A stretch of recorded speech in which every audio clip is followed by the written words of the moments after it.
സ്വാഗതം page 10 സ്റ്റോറീസിലേക്ക്. Iran കൂസലില്ലാതെ മുന്നോട്ട് പോവുകയാണ്. തങ്ങളെ ഒറ്റപ്പെടുത്തി ആക്രമിക്കാനുള്ള ഗൂഢാലോചന തിരിച്ചറിഞ്ഞുള്ള മുന്നൊരുക്കത്തിലാണ് ഇറാൻ എന്നാണ് റിപ്പോർട്ടുകൾ സൂചിപ്പിക്കുന്നത്. യുഎഇക്കും സൗദിക്കുമെതിരെ തങ്ങൾ ഡ്രോൺ ആക്രമണം നടത്തിയിട്ടില്ല, ഇത് ഗൂഢാലോചനയാണ് എന്നാണ് ഇറാന്റെ നിലപാട്. നെതന്യാഹുവിന്റെ യുഎഇ സന്ദർശനത്തെക്കുറിച്ചുള്ള വെളിപ്പെടുത്തലും ഇപ്പോഴത്തെ ആക്രമണങ്ങളും തമ്മിൽ ആസൂത്രിതമായ ബന്ധമുണ്ട് എന്ന് പശ്ചിമേഷ്യൻ നിരീക്ഷകരും വിലയിരുത്തുന്നുണ്ട്. ട്രംപ് മുന്നോട്ട് വെച്ച ഒരിക്കലും അംഗീകരിക്കാൻ പറ്റാത്ത 5 നിർദ്ദേശങ്ങളും ഈ ഗൂഢാലോചനയുടെ ഭാഗമാണ് എന്ന് ഇറാൻ തിരിച്ചറിയുന്നുണ്ട്. അതുകൊണ്ട് തന്നെ ആ നിർദ്ദേശങ്ങളെ തള്ളി ഇറാൻ അങ്ങോട്ട് 5 നിർദ്ദേശങ്ങൾ വെക്കുകയും ചെയ്തിട്ടുണ്ട്. ട്രംപിന്റെ പുതിയ ഭീഷണികളെയും ഇറാൻ പതിവ് പോലെ കണക്കിലെടുത്തിട്ടില്ല. അതിനിടയ്ക്ക് പുടിൻ ഷിയെ കാണാൻ ചൊവ്വാഴ്ച ചൈനയിലെത്തുകയാണ്. ഇരു നേതാക്കളും ഇറാൻ വിഷയത്തിൽ നിർണായകമായ തീരുമാനമെടുക്കാൻ സാധ്യതയുണ്ട് എന്നാണ് അവിടെ നിന്നുള്ള റിപ്പോർട്ടുകൾ സൂചിപ്പിക്കുന്നത്. അതായത് she Putin Iran game plan അവിടെ ഒരുങ്ങുന്നു എന്നുള്ള റിപ്പോർട്ടുകളാണ് വരുന്നത്. ഇത് ഇറാന്റെ പുതിയ നീക്കങ്ങൾക്ക് കരുത്താണ്. എന്തായാലും ഇറാനെതിരെ വളരെ ആസൂത്രിതമായ നീക്കം അല്ലെങ്കിൽ ഗൂഢാലോചന നടക്കുന്നുണ്ട് എന്നുള്ള കാര്യം വ്യക്തമാണ്. പശ്ചിമേഷ്യയുമായി ബന്ധപ്പെട്ട് നടന്ന ചില സംഭവങ്ങളുടെ ടൈം ലൈൻ പരിശോധിക്കുമ്പോൾ അത് നമുക്ക് വ്യക്തമാകും എന്നാണ് വിശകലന വിദഗ്ധരെല്ലാം പറയുന്നത്. ഇക്കാര്യങ്ങളാണ് ഈ വീഡിയോയിലൂടെ പരിശോധിക്കാൻ ഉദ്ദേശിക്കുന്നത്. ഒപ്പം ഇറാന്റെ മുന്നൊരുക്കം, കൂടാതെ പുടിൻ ഷീ കൂടിക്കാഴ്ച, അതിൻ്റെ പ്രാധാന്യം, അവയും നോക്കാം. ഇറാനെതിരെ ബോധപൂർവം ശത്രുതയുണ്ടാക്കാനുള്ള തന്ത്രങ്ങൾ പല കോണുകളിൽ നിന്ന് അടുത്ത ദിവസങ്ങളായി നടക്കുന്നുണ്ട്. പ്രത്യക്ഷത്തിൽ ബന്ധമില്ലെന്ന് നമുക്ക് തോന്നുമെങ്കിലും ഈ സംഭവങ്ങളെല്ലാം തമ്മിൽ കണക്റ്റഡ് ആണ് എന്നത് ആഴത്തിൽ പരിശോധിക്കുമ്പോൾ മനസ്സിലാകും. ഇറാനെതിരെ നടക്കുന്ന ഈ ജിയോ പൊളിറ്റിക്കൽ സ്ട്രാറ്റജിക്ക് 4 ഘട്ടങ്ങളുണ്ട്. അവ ഓരോന്നും നമുക്ക് പരിശോധിക്കാം. 4ാം ഘട്ടം ആദ്യം നോക്കാം. അതായത് ഏറ്റവും ഒടുവിൽ നടന്ന സംഭവം ആദ്യം നോക്കാം. അമേരിക്ക ഏകപക്ഷീയമായി മുന്നോട്ട് വെച്ച 5 നിർദ്ദേശങ്ങളാണ് അതിൻ്റെ 4ാം ഘട്ടം. എന്തൊക്കെയാണ് ആ നിർദ്ദേശങ്ങൾ? 1.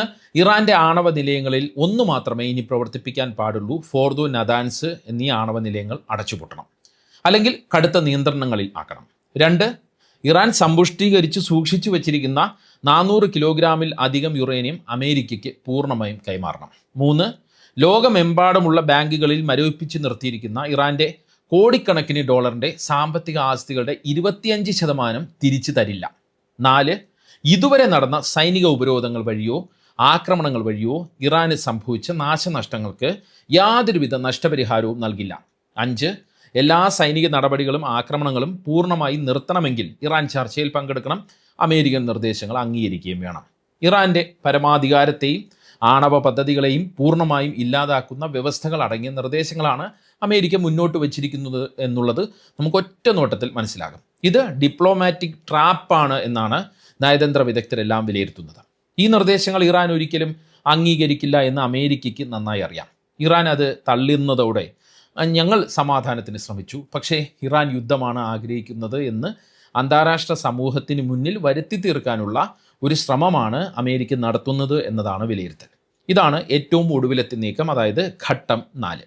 ഇനി ഘട്ടം 1 നമുക്ക് പരിശോധിച്ചാൽ, അതായത് ഘട്ടം 4 നമ്മൾ ഏറ്റവും ഒടുവിൽ നടന്ന കാര്യമായിട്ടാണ് പരിശോധിച്ചത്. ഇനി നമുക്ക് ആ ടൈം ലൈൻ തിരിച്ചിട്ട് ഘട്ടം 1 നിന്ന് ഇങ്ങോട്ടേക്ക് വന്നാൽ അത് ട്രംപിൻ്റെ ചൈനീസ് സന്ദർശനമാണ്. അവിടെ നിന്നാണ് ഈ ഘട്ടങ്ങൾ തുടങ്ങുന്നത്. പാളിപ്പോയതും അതിന് പിന്നാലെ നെതന്യാഹുവിൻ്റെ ഓഫീസ് പുറത്തുവിട്ട ഒരു നിർണായക രഹസ്യവുമാണ്. അതായത് ട്രംപിൻ്റെ ചൈനീസ് സന്ദർശനം പാളിയതും ഒപ്പം നെതന്യാഹുവിൻ്റെ ഓഫീസ് പുറത്തുവിട്ട നിർണായക രഹസ്യവുമാണ് ഘട്ടം 1. ഇറാന് മേൽ ആഗോളതലത്തിൽ പൂർണ്ണമായ സാമ്പത്തിക ഉപരോധം ഏർപ്പെടുത്താൻ ചൈനയുടെ പിന്തുണ തേടിയാണ് ട്രംപ് ബീജിംഗിലേക്ക് വണ്ടി കയറിയത്, നമുക്കറിയാം. പക്ഷേ ചൈന ഈ ആവശ്യമെല്ലാം പൂർണ്ണമായും തള്ളി. മാത്രമല്ല, തായ്വാനിൽ അമേരിക്ക നടത്തുന്ന ഇടപെടലുകൾക്ക് ചൈന കർശനമായ മുന്നറിയിപ്പ് നൽകി. ഒപ്പം ഇറാൻ വിഷയത്തിൽ തങ്ങൾ അമേരിക്കയ്ക്കൊപ്പം നിൽക്കില്ല എന്ന് ഷീ ജിൻപിങ് വ്യക്തമാക്കുകയും ചെയ്തു. ചൈനയിൽ നിന്ന് ഒരു പിന്തുണയും ലഭിക്കാതെ ട്രംപ് വെറും കൈയോടെ മടങ്ങിയെന്ന് പറയാം. ഇറാനെ ഒതുക്കാൻ ചൈനയെ ഉപയോഗിക്കുക എന്ന അമേരിക്കയുടെ പ്ലാൻ എ അവിടെ അങ്ങനെ പരാജയപ്പെട്ടു. എന്നാൽ ട്രംപിൻ്റെ ചൈനീസ് സന്ദർശനം പാളുമെന്ന് നേരത്തെ തന്നെ മനസ്സിലാക്കി ഇസ്രയേൽ മറ്റു ചില നീക്കങ്ങൾ ഈ ദിവസങ്ങളിൽ നടത്തിയിരുന്നു. ട്രംപിൻ്റെ ചൈനീസ് സന്ദർശനം തുടങ്ങിയ മെയ് 13 തന്നെയായിരുന്നു ആ നീക്കങ്ങളുടെ തുടക്കവും. അന്ന് നെതന്യാഹുവിൻ്റെ ഓഫീസ് ഒരു നിർണായക രഹസ്യം പുറത്തുവിട്ടു. തീർത്തും നിർദോഷമെന്ന് തോന്നിപ്പിക്കുന്ന ഒരു നന്ദി ട്വീറ്റായിരുന്നു അത്. തങ്ങളുടെ അയൺ ഡോം UAE ഉപയോഗിച്ചു തുടങ്ങിയതിന് നന്ദി അറിയിച്ചുകൊണ്ടുള്ള ട്വീറ്റ്. പക്ഷേ ആ ട്വീറ്റിൽ പറഞ്ഞ കാര്യങ്ങളിൽ ഗൂഢമായൊരു തന്ത്രം ഒളിഞ്ഞുകിടപ്പുണ്ടായിരുന്നു. പശ്ചിമേഷ്യയിൽ വൻ പ്രത്യാഘാതം ഉണ്ടാക്കാൻ കഴിയുന്ന ഒരു രഹസ്യം. ഇറാൻ യുദ്ധം കൊടുമ്പിരി കൊണ്ടിരിക്കുന്ന സമയത്ത് മാർച്ച് 26-ന് നെതന്യാഹു UAE-യിൽ രഹസ്യ സന്ദർശനം നടത്തി UAE പ്രസിഡന്റുമായി മണിക്കൂറോളം ചർച്ച നടത്തി എന്നതായിരുന്നു ആ രഹസ്യം. അതായത് തീർത്തും നിർദോഷമായ ഒരു ട്വീറ്റിലൂടെ അതീവ നിർണായകമായ വലിയ പ്രത്യാഘാതം ഉണ്ടാക്കാൻ കഴിയുന്ന ഒരു രഹസ്യം മനഃപൂർവ്വം ഇസ്രയേൽ പുറത്തുവിടുകയായിരുന്നു. തികച്ചും ആസൂത്രിതമായ പ്രകോപനപരമായ തന്ത്രമായിരുന്നു അത്. UAE തങ്ങളുടെ ശത്രുവായ ഇസ്രയേലുമായി ചേർന്ന് ഇറാനെതിരെ രഹസ്യ യുദ്ധതന്ത്രങ്ങൾ മെനയുകയാണ് എന്നുള്ള ശക്തമായ സംശയം ഇറാനിൽ ഉണ്ടാക്കുക എന്നതായിരുന്നു നെതന്യാഹുവിൻ്റെ ലക്ഷ്യം. UAE ഈ ട്വീറ്റിലെ വിവരങ്ങൾ ഉടൻ തന്നെ നിഷേധിച്ചു. പക്ഷേ ഇറാൻ്റെ ഉള്ളിൽ UAEയോടുള്ള അവിശ്വാസം കൂടുകയും ഇറാൻ്റെ വിദേശകാര്യമന്ത്രി അബ്ബാസ് അരാച്ചി ശക്തമായ പ്രസ്താവനയുമായി രംഗത്ത് വരികയും ചെയ്തു. മെയ് 13-നാണ് നെതന്യാഹുവിൻ്റെ ഓഫീസ് ഈ വെളിപ്പെടുത്തൽ നടത്തിയത് എങ്കിലും ഈ വെളിപ്പെടുത്തൽ ചർച്ചയായത് മെയ് 14-15 തീയതികളിലാണ്. അതായത് ചൈനയിൽ നിന്ന് ട്രംപിന് പ്രത്യേകിച്ച് നേട്ടമൊന്നുമില്ലാതെ ട്രംപ് തിരിച്ചു വന്ന സമയത്താണ് ഈ നെതന്യാഹുവുമായി ബന്ധപ്പെട്ട ട്വീറ്റ് കൂടുതൽ ചർച്ചയായത് എന്ന് അർത്ഥം. ഇനി ഘട്ടം 2 നോക്കാം. അതൊരു ഫോൺ സംഭാഷണമാണ്. മെയ് 17-ന് അതായത് ട്രംപ് ചൈനയിൽ നിന്ന് മടങ്ങിയതിന് പിന്നാലെ 2 ദിവസത്തിന് ശേഷം ട്രംപും നെതന്യാഹുവും തമ്മിൽ ദീർഘനേരം ഫോണിൽ ചർച്ച നടത്തുന്നു. ഇറാനെതിരെയുള്ള യുദ്ധം വീണ്ടും ആരംഭിക്കുന്നതിനെക്കുറിച്ചും ട്രംപിൻ്റെ ചൈന സന്ദർശനത്തെക്കുറിച്ചും അവിടെ നടന്ന സംഭവങ്ങളെക്കുറിച്ചും ഇരു നേതാക്കളും സംസാരിച്ചതായി ഇസ്രയേലി മാധ്യമങ്ങൾ സ്ഥിരീകരിച്ചു.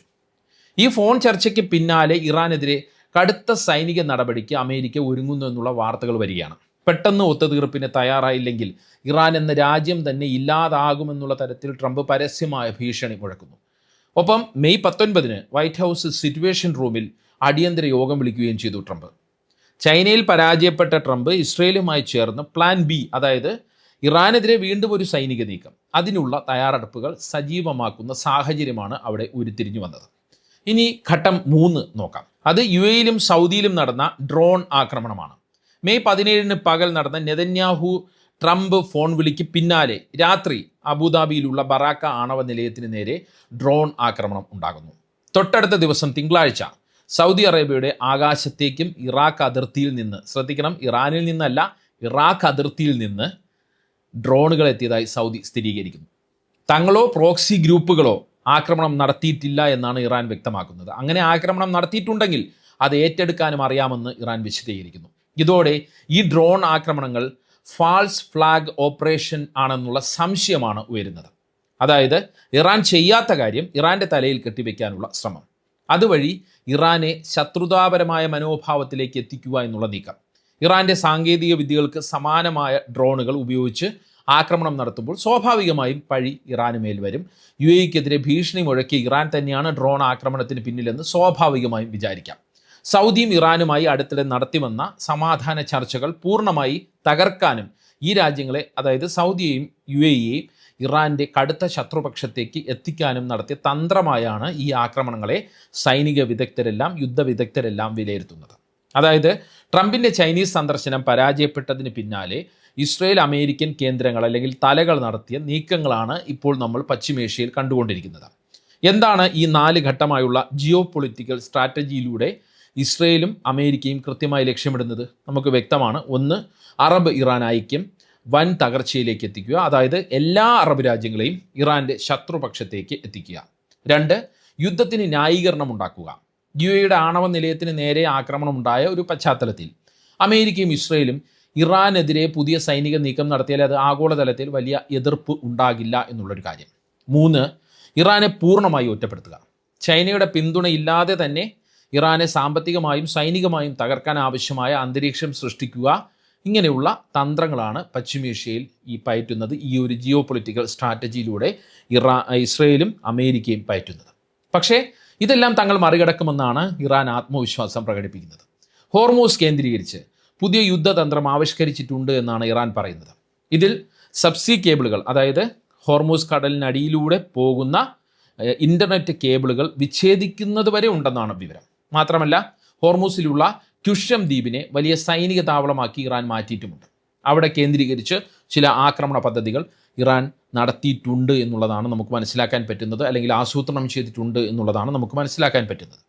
മാത്രമല്ല ട്രംപിൻ്റെ ചൈന സന്ദർശനം കഴിഞ്ഞ് 4 ദിവസത്തിന് ശേഷം, അതായത് ചൊവ്വാഴ്ച, പുടിൻ ബീജിംഗിലെത്തി ഷീ ജിങ് പിങ്ങുമായി കൂടിക്കാഴ്ച നടത്തുന്ന സാഹചര്യം കേവലം യാദൃച്ഛികമല്ല എന്നുള്ള കാര്യവും നമ്മൾ മനസ്സിലാക്കണം. ഇത് ഇറാനെതിരെയുള്ള അമേരിക്കൻ സൈനിക നീക്കങ്ങളുമായി നേരിട്ട് ബന്ധപ്പെട്ടിരിക്കുന്നു എന്ന് തന്നെ പറയാം. ആഗോള രാഷ്ട്രീയത്തെ നിയന്ത്രിക്കുന്ന രണ്ട് വൻ ശക്തികൾ അമേരിക്കയുടെ ഏകപക്ഷീയമായ യുദ്ധ നീക്കങ്ങൾക്കെതിരെ ഒരുങ്ങുന്നു. അതിൻ്റെ വ്യക്തമായ സൂചന തന്നെയാണ് ഇത്. അമേരിക്ക ഇറാനെ വീണ്ടും ആക്രമിച്ചാൽ പകരമായി ഇറാന് നൽകേണ്ട പിന്തുണ അത് ഏത് തലത്തിൽ ആയിരിക്കണം എന്നുള്ള കാര്യങ്ങൾ ഇരു നേതാക്കളും പുടിനും ഷിയും ചർച്ച ചെയ്ത് നിർണായകമായ ഒരു തീരുമാനത്തിലേക്ക് എത്തുമെന്നുള്ള സൂചനയാണ് പുറത്തു വരുന്നത്. അതായത് ട്രംപിൻ്റെ ഭീഷണികളെയും അഞ്ചിന നിർദ്ദേശങ്ങളെയും പൂർണ്ണമായി അവഗണിക്കാൻ ഇറാന് കൂടുതൽ ധൈര്യം നൽകുന്നത്, കരുത്തു നൽകുന്നത് പുടിൻ്റെയും ഷീ ജിൻപിങ്ങിൻ്റെയും ഈ കൂടിക്കാഴ്ച കൂടിയാണ് എന്നുള്ളതാണ് വസ്തുത. ട്രംപ് വീണ്ടും ഇസ്രയേലുമായി ചേർന്ന് ഇറാനെതിരെ ഒരു സൈനിക ആക്രമണം നടത്തുമോ എന്നുള്ളതാണ് ഇപ്പോൾ പശ്ചിമേഷ്യയിൽ നിന്ന് ഉയരുന്ന ഏറ്റവും പ്രധാനപ്പെട്ട ആശങ്ക. അങ്ങനെയെങ്കിൽ ഇറാൻ്റെ തിരിച്ചടി ചെറുതായിരിക്കില്ല എന്നുള്ള സൂചനകളും പുറത്തു വരികയാണ്. പശ്ചിമേഷ്യ വീണ്ടും യുദ്ധമുനമ്പിലാണ് എന്നുള്ള ഒരു അവസ്ഥയിലാണ് ഇപ്പോഴുള്ളത്. അവിടെ ബീജിങ്ങിൽ പുടിനും ഷിയും കൂടിക്കാഴ്ച നടത്താൻ പോകുന്നു. അതുമായി ബന്ധപ്പെട്ട് അത് ഇറാന് നൽകുന്ന കരുത്ത് ചെറുതല്ല എന്നുള്ളത് നമ്മൾ മനസ്സിലാക്കണം. അതായത് ഇറാൻ്റെ തിരിച്ചടി, അമേരിക്ക അങ്ങനെ ഏതെങ്കിലും തരത്തിലൊരു ആക്രമണം നടത്തിയാൽ ഇറാൻ്റെ തിരിച്ചടി അതിഭീകരമായ രീതിയിലായിരിക്കും, അല്ലെങ്കിൽ വൻ തിരിച്ചടിയായിരിക്കും ഇറാൻ നടത്തുക എന്നുള്ള സൂചനകളാണ് പുറത്തു വരുന്നത്. ഈ വീഡിയോയെക്കുറിച്ചുള്ള അഭിപ്രായം കമൻറ്റ് ചെയ്യുക. മറ്റൊരു വീഡിയോയുമായി വീണ്ടും കാണാം. നന്ദി, നമസ്കാരം.